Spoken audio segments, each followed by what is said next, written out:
Hello, listeners. I'm Timstradamus, and welcome to another hump day. And with me, as always, is my talented and beautiful co-hostess, Voyse. Good morning, Timstradamus, and welcome all listeners. Remember, an apple a day keeps anyone away if you throw it far enough. What? I figured I'd just put the voice spin to it. Throw it far enough? That way they chase it and they leave you alone. Why would they chase an apple? Because they're hungry. I would just think you're weird and walk the other way. So I guess you got what you wanted out of that interaction. I did. For new listeners, Voyse and I enjoy reading and talking about stories from the internet that are interesting, funny, and dramatic.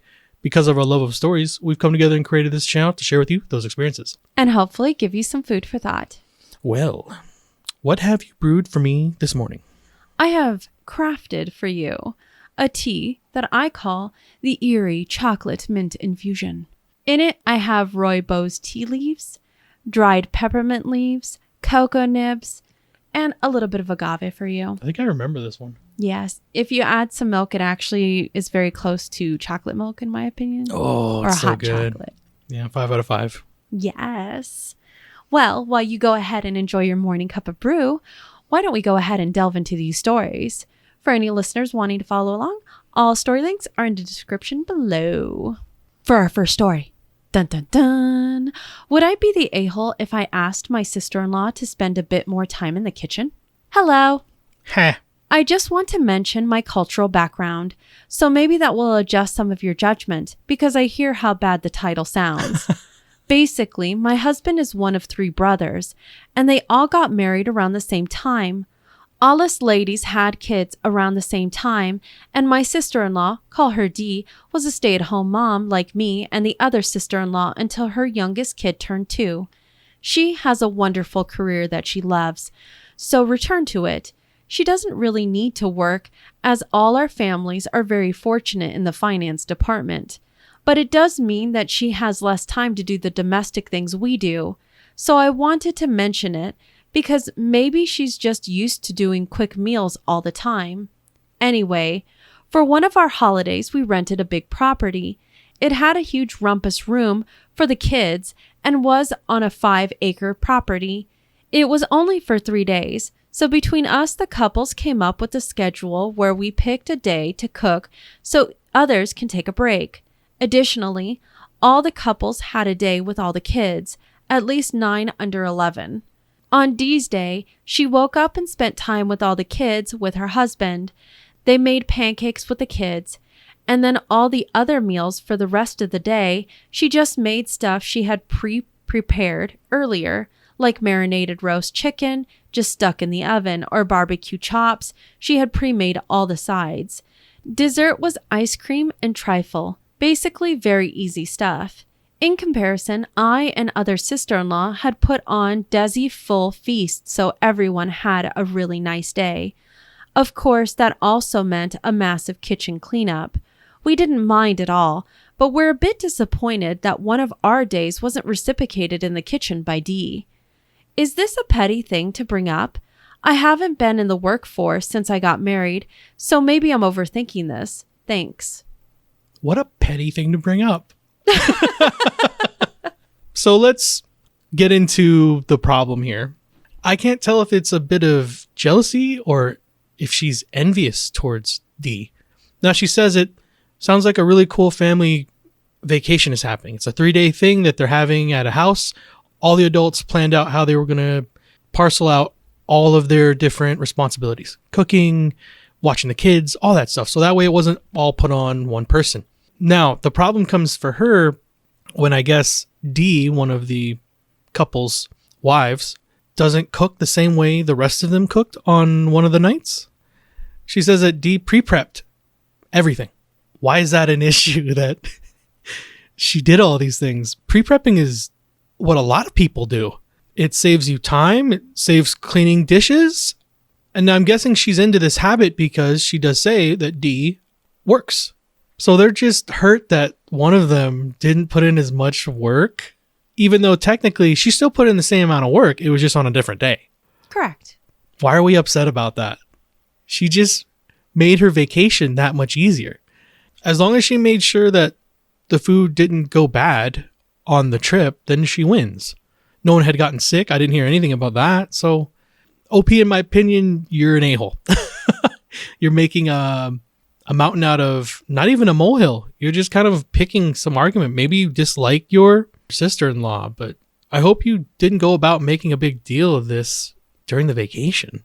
I don't believe so, but let's go into our consensus. Redditors definitely said that our OP was the a-hole. In fact, a lot of them called her out on being petty regarding this whole thing. Let me go ahead and read to you one of the comments our OP put in the comments section.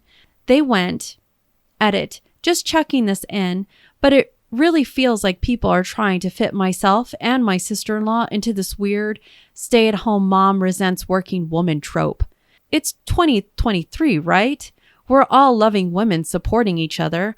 I just wanted to sense check if I was being petty. She's cooked elaborate meals on holiday before with help from her husband, but they're not great together in the kitchen according to her. I just wanted an excuse to heat her rasmali. Let me go ahead and provide a little bit more background into our OP, because in the comments section, what she put sounds a bit stereotypical in my opinion. She mentioned how the whole family is Indian, how the family seems to have an abundance of doctors, and then additionally they all love food. Now I come back and I rebut this when I say a lot of large families tend to enjoy huge meals together.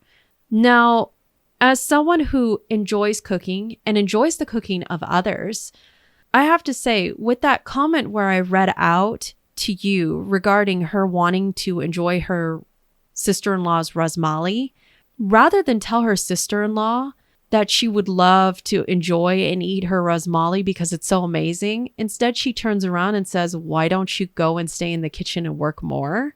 Seems not to feel like a supportive and loving woman to another woman in 2023. Now, to go ahead and add inside of the comment section, looking at the back and forth between commenters and our OP, she was expressing that she doesn't understand why it is that people were trying to misconstrue their relationship.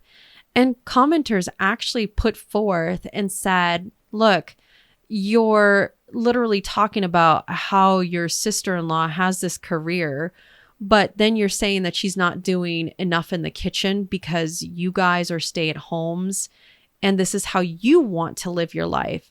She's decided to work smart, logical, prep for the meal, and still spend time with her family that she's trying to vacation with. The fact that you want to put on these elaborate meals and create logistically a big mess in the kitchen by what you're saying doesn't mean that that has to be how she operates either, or how you think she needs to operate. Now, our OP put down in the comments section that the reason why she put down her sister-in-law being a career woman was to elevate her and to show that she's not lazy. But a lot of Redditors pointed out that it just made our OP sound really petty. At the end of the day, it just sounds like our OP is kind of stuck in the way she shows her value towards her family. And unfortunately, she is kind of measuring it up against traditional versus contemporary, right? This is how it is today. She's still a mother. She still cooked. She didn't do it on the vacation, but she prepped it and did the same amount of things you did, just at a different time. Well, I know how we feel about that situation, so let's go ahead and see how we feel about this wedding. Petty. For our next story, am I the a-hole for refusing to remove my medical equipment during my sister's wedding? My sister is getting married next weekend, and I'm a bridesmaid. I'm a type 1 diabetic, and I wear 2 medical devices, a Dexcom blood pressure monitor on one arm, and an Omnipod insulin pump on the other. They're both really small, under 2 inches each, and work together to automatically monitor and regulate my blood sugar levels. This basically means I don't have to prick my fingers to test blood sugar or give myself insulin injections. The system does that automatically and makes my life way easier. Today, when we were trying on our dresses, my sister told me she wants me to not wear them during the wedding because the gowns are sleeveless and the devices will look ugly in the photos. I told her I wasn't okay removing them. They're essential medical equipment, and I'm not going to put myself in a position to affect my health just for some photos. My sister complained to our mother and some of our friends. They're all taking her side. They say it's no big deal if I don't wear them during the wedding, but I don't see why I should. Mom suggested I could move them to my stomach, but I've tried that before and find it incredibly uncomfortable. When I put a new sensor on, I'm stuck with it for 10 days until it expires, and I can switch to a new one. But I don't want to be stuck with one on my stomach where it will bother me the entire time. They're all complaining that I'm not willing to compromise at all, but I don't think my health should be an area where anyone can ask that I compromise at all. Am I the a-hole? So, let's jump into the old wedding stories. Love those. We have a pretty open and shut case, in my opinion. ROP has a medical condition. She has type 1 diabetes. She has monitors for a reason. She's attending a wedding of her sister, I believe, and her sister doesn't want her to have those devices on her while the, I guess, wedding is going and for the pictures. Correct. That's kind of a problem. I'm sorry I have to live while I attend your wedding. Now, they do give options for the sister, I guess, about how she could put the monitors on her stomach, but apparently she'd have to keep those on for 10 days afterwards. And it's uncomfortable for her. So, in my opinion, I understand it's your wedding, it's your rules, but when health comes into the picture, you do have to take a little bit of a step back and understand that in order for your sister to attend and her to be comfortable, sometimes you need to stop making it all about you and give a little bit. In my opinion, OP, you're not the a-hole. I'm shocked that your mother and a couple of the other people couldn't see past the ridiculousness of this. Your health should come first. Well, our consensus on Reddit is that our OP is definitely not the a-hole. In fact, let me go ahead and provide you with an update on this story. Update. Oh my gosh, thank you so much to everyone for the responses. I didn't expect this post to blow up the way it did at all, so I have an update for everyone. I didn't want to involve others, hoping to settle this between myself and my mother/sister, but my brother got wind of what happened last night and absolutely tore my mom and sister a new one about how hurtful it was to suggest I go without my devices just for wedding photos. He then told my grandfather, who is paying for the wedding. Grandpa apparently drove an hour into town this afternoon just to tell my mother how disappointed he was and that he must have gone wrong somewhere raising her. He told her that if they didn't apologize and make things right, my mom should figure out how to pay for all of the outstanding wedding costs herself. Now, I do think this was a bit extreme. I wasn't looking to cause this much trouble for my mom and sister, but it seems to have worked because they called me to apologize and say it was wrong of them to suggest I go without my monitor and pump, and we can find a way to dress it up instead. I accepted their apologies. We decided to try wearing flower corsages over each device so they can't be seen. If that doesn't work, we can try a shawl, as many of you suggested. Again, thank you all for your support. I'll be giving my grandpa a big hug and buying my little brother dinner tonight as a thank you for having my back on this. Maybe it seems minor to some, but it was really upsetting to me that my own family turned on me when it came to my own health. So it was a really big deal to me that they unconditionally supported me when my mom and sister wouldn't. Attaboy, the brother for the win. It's always good when we can hear those type of stories. Thank you, brother and grandpa. Yeah, and the grandpa. Fantastic people. Don't take people's BS when it comes to your health. End of story. If you can't be rational about that, then you're not a rational person. That's a very true statement. Well, I'm getting a little hungry, aren't you, Timstradamus? Yes, always. Let's go into our next story then.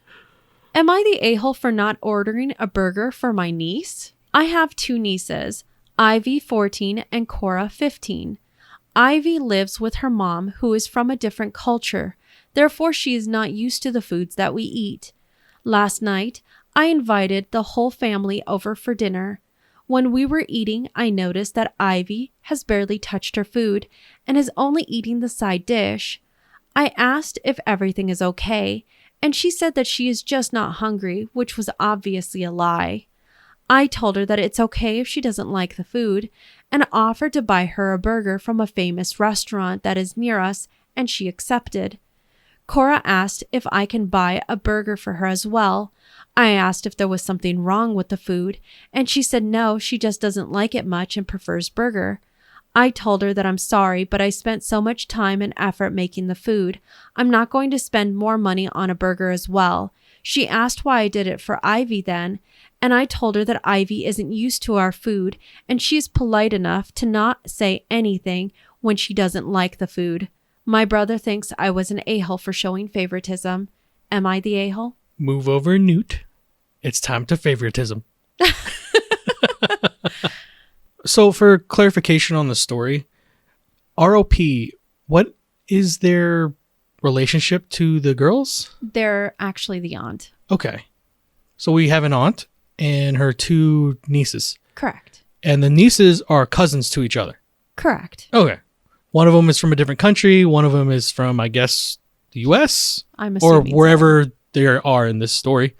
Now, just looking in on the story, when you give one cousin or a child, doesn't matter what their relationship to is, if they're at the same table and you go, by the way, you don't like what you're eating? Would you like a burger? And the other child, who's of similar age, very 1 close, year apart, looks at you and go, can I also please have a burger? And you go, nope. And then you give the reasons that you do, which are really weird, by the way. She goes, well, she would never have complained because she's not from this country, so that's why she gets her burger. What? Are we trying to say because someone's being a quiet child that they deserve more than the one that spoke up? Because that's kind of a dangerous thing to put into a kid's head. But she only even brought that up because you in front of the child said, would you like me to go get you a burger? I do believe you are an a-hole. You did play favoritism. And yes, of course, your niece got hurt by you not offering the same thing you did to the other cousin. Well, our consensus on Reddit was that our OP is definitely the a-hole. And there was a lot of individuals that did call them out on favoritism. In fact, a lot of Redditors got upset because the way that our OP kept talking about Cora was pretty mean. Kept insisting that they were a brat simply for speaking their mind regarding having an opinion about their preferences on food. Now, I think these are crazy double standards. I do understand there are some Redditors that did make it aware when it comes from visitors coming to another country, it's very difficult for them to eat the food that's there. The microbes can really mess with their system. But that's not the case here. They're talking about a homemade meal and eating out at a fast food place. Those are two very different things, in my opinion. It sounded like Ivy probably wasn't used to the food that she was being served, sure, but it shouldn't be okay that Cora be forced to eat what's in front of her because that's what was forced to be in front of her, simply because she's always been there. Now, I have to go back to how my father once phrased it. You do for one what you do for the other. It's a very true statement, in my opinion. Same way my father was. All for one, one for all. Hopefully they got to see where they made their mistakes, and going forward they can be a little more fair towards their nieces when they do have get-togethers and dinners and things like that. Well, let's go to our very last story of the day, and I look forward to your thoughts on this. Am I the a-hole for telling my friend that her daddy-daughter dates were creepy? I, 19 male, was talking to my friend, 20 female, about my nervousness about first dates. We're both in college together. I'm not great with small talk and get nervous about messing something up. She asked me if my parents ever took me on practice dates, kind of lightheartedly. I asked her what the hell was a practice date. She explained that at the age of 12 to 14, her dad took her on a couple daddy-daughter dates. In her words, they were fun dates where they went to see a movie she wanted to see or to a restaurant that she liked. He would open the doors, pull out her chair for her, etc., And at her request, they would also practice first date small talk because she had social anxiety, and he made suggestions on fun questions to ask on a first date to get to know someone. She remembers it fondly and said it A, set her expectations high for how she wanted to be treated on a date, and B, made her feel less anxious about first dates. I said that was really creepy for her dad to do that and asked, "Did he show you how to kiss too?" That really made her angry. She said they were just fun times they spent together, helped ease her anxiety about dates, and made them fun. He never turned it into something gross like that. Now she is declining to hang out. I just thought it was creepy for a father to show her how a date is supposed to go. Perhaps she is in denial? I've only met the man once when he helped her move into her dorm room, and he didn't seem too overprotective or anything. But I don't know. So am I the a-hole for telling her that her daddy-daughter dates were creepy? Hell yeah, you're an a-hole. The only one that made it weird or creepy was ROP. The way you learn how to treat people in your lives, be it romantically or friendship-wise, is through your parents, watching them, learning from them. Take away the whole date thing. It was just a daughter spending time with her father.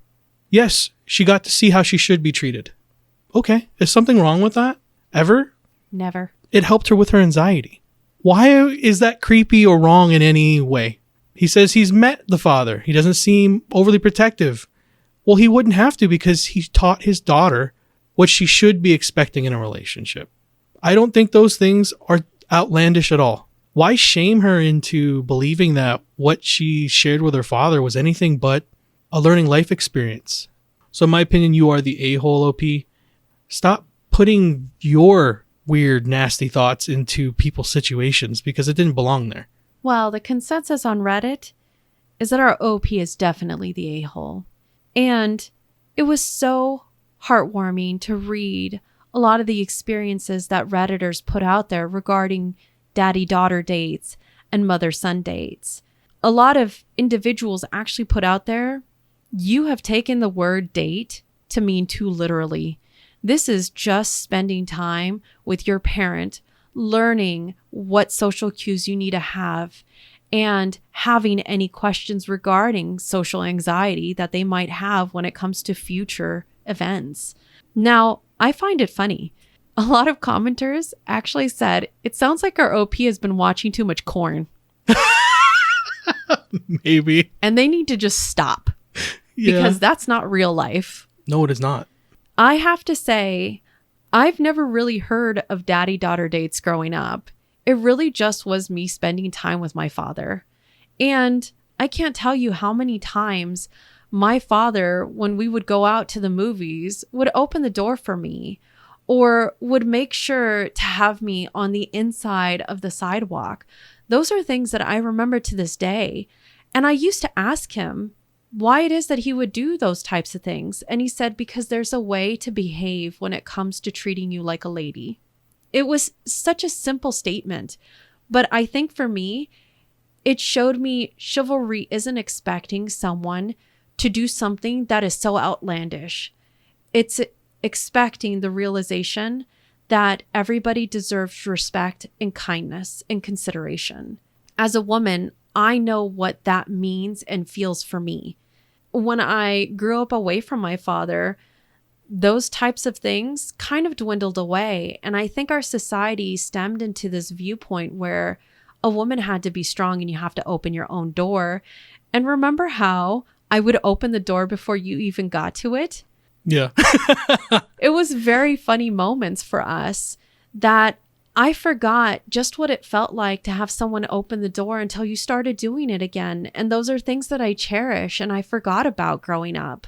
I think in this case, our OP has such a social anxiety because his parents really dropped the ball, and maybe they dropped the ball because they never had that type of foundation to begin with.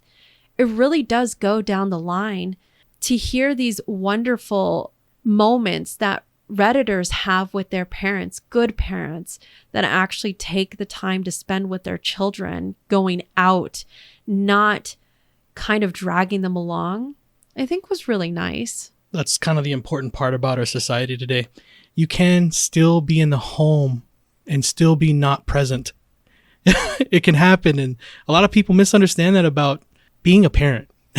You got to be a participant. You can't just be in the home. That doesn't count. I would just like to go ahead and read one commenter because I thought it was just too adorable. They said, I have lunch with my grandmother once a week. She eats about 3 bites of her food and gives me her leftovers, but she eats all of her dessert every time, no exceptions. To be frank, I fully think when you're 91, you should eat as much dessert as you want. Maybe I should be giving her mine. Sounds just like my grandmother. Eat all the dessert. That's a cute little story. Good memories. Well, was that our last story? That was our last story. It's a good way to end it off. It's good to know that other people have good values and they're passing it on to their kids.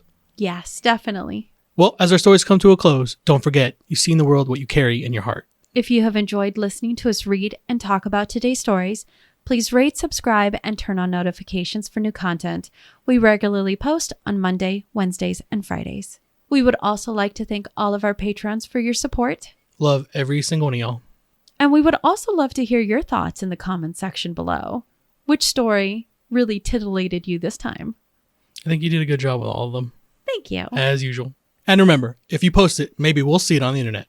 I'm going to eat all your dessert next time. No.